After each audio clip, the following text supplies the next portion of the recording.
Ya empezaron las clases. Nuestros hijos ya están yendo de lunes a viernes a las aulas, ya recibieron, digamos, su primera semana de intercambio con sus docentes. Sin embargo, los padres empiezan a entrar en angustias cuando vienen, por ejemplo, las tareas, y resulta que cuando los acompañamos en las tardes a hacer sus tareas, vemos que de repente no están rindiendo o no aprendieron o ni siquiera llevaron las tareas a casa, a pesar de que sí las tiene. Y ese tipo de situaciones se dan y entonces uno pregunta, ¿cuáles son los problemas que tiene mi hijo para aprender en la escuela? Esa es la primera pregunta que le hacemos a nuestra invitada, Zarela Quiroz. Gracias por estar aquí con nosotros esta mañana. Encantada por la invitación. Sí, en realidad debemos hacer una diferencia bien clara. Una cosa son los problemas de aprendizaje, que son las dificultades en el procesamiento de la información, la decodificación de la información para poder tener un buen rendimiento académico. Y otros pueden ser algunos temas que tienen origen más emocional, puede ser conductual, puede ser que a nivel de familia haya una familia disfuncional de repente y esto esté repercutiendo en el rendimiento del niño. Puede ser que el niño tenga desinterés, puede ser que el niño de repente no vaya al mismo ritmo del colegio. Tenemos que analizar bien de qué se trata. ¿Cuáles son, digamos, el primer indicador que tiene que llamar la atención de los padres para luego tratar de saber cuáles pueden ser las causas de este problema? Sí, algo que hacemos en consulta directamente es primero revisar los antecedentes. Es decir, un niño no tiene bajo rendimiento de la noche a la mañana. Esto se ha ido dando a través del tiempo. O sea, de repente en la etapa inicial nos decían que era muy distraído, que no seguía instrucciones, que difícilmente se mantenía sentado. ¿Bien? Después nos van diciendo que no va al ritmo de los otros niños de repente, que hay que explicarle nuevamente.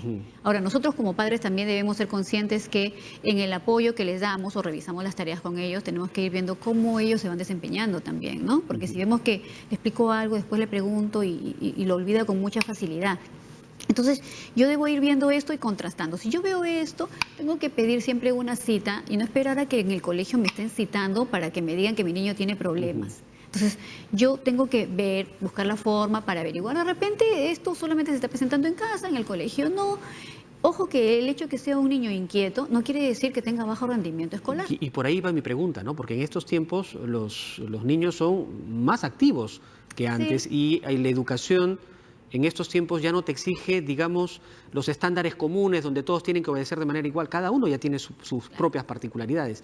Eso no es un indicador negativo. No.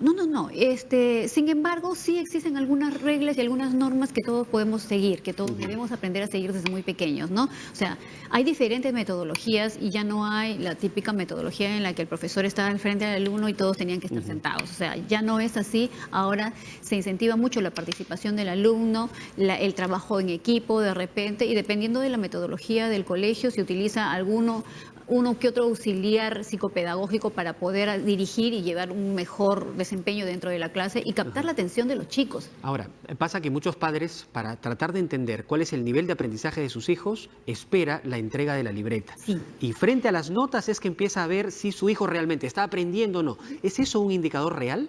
No en realidad, porque nosotros vamos a darnos cuenta que de repente, en nuestra experiencia directamente, cuántos de nuestros compañeros quizá que no tenían necesariamente la nota más destacada, son personas que ahora en la actualidad tienen de repente algún fracaso. O sea, no necesariamente la nota es un indicador del rendimiento y de la capacidad de mi niño, porque puede ser que la clase, el profesor, la disposición, el espacio, qué sé yo, todo esto puede estar influenciando sobre mi desempeño.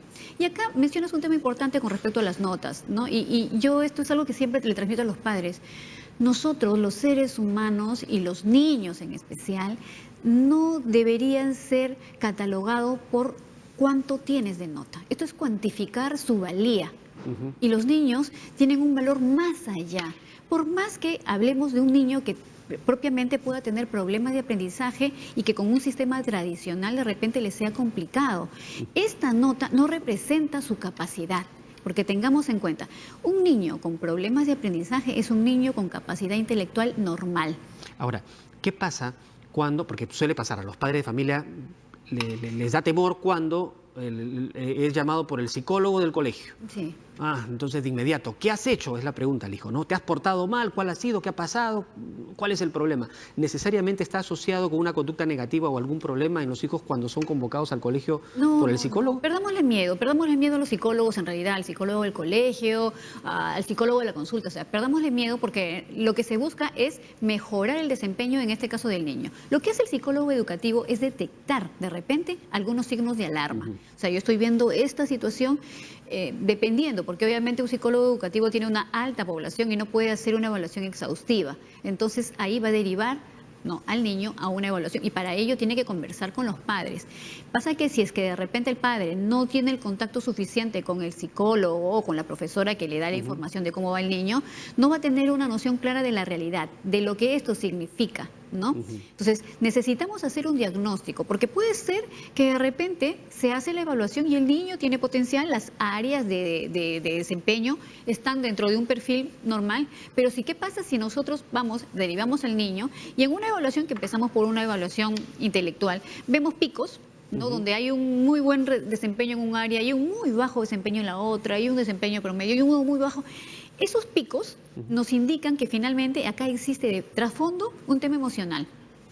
No se puede ser muy hábil en alguna área o en dos áreas y muy bajo en la otra. O sea, o bien tengo un desempeño promedio, puedo tener algo bajo, pero no así. Entonces, esos picos usualmente están asociados a temas emocionales conductuales.